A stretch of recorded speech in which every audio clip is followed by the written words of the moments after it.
when you look at what's happening in the polity, there's nothing different. Usually, the year preceding a general election or 2 years preceding the general election is always signposted with all forms of, whether you call them political negotiations or political tensions.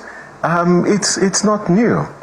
What is different for this particular system and this period is that the entire political system has now been put under pressure.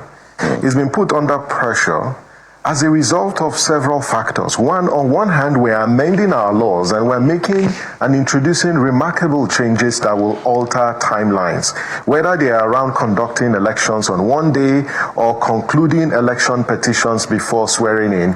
There are a lot of reforms, very strategic reforms with grave implications for the management of our entire political system. That's happening on one hand. On the other hand, you see this gradual navigation towards what perhaps will seem like a one-party state. And you talk about this cross-carpeting, because what has been reinforced is that the entire political party system of Nigeria has not evolved, it's not yet matured. And so when you see all of this cross-carpeting, it just tells you that we actually have a very weak party system in the country. You have political formations that exist for no other reason than just to field candidates and seize political power. That whole process of building, ideological convictions and consensus within the parties does not exist. And that's what you see.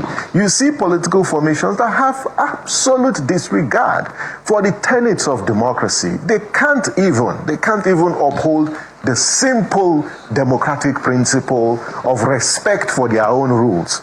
And then on the other hand, you're also grappling with a governance system that it's not delivering to the people. And so you have this, this theater of absurdities building up to the 2027 election. So I'm not surprised. My biggest worry is that when all of these are happening, and the layer is quite fragile, because what you have is you're seeing trappings of fragility in different aspects of our life. It gives us grave cause of concern.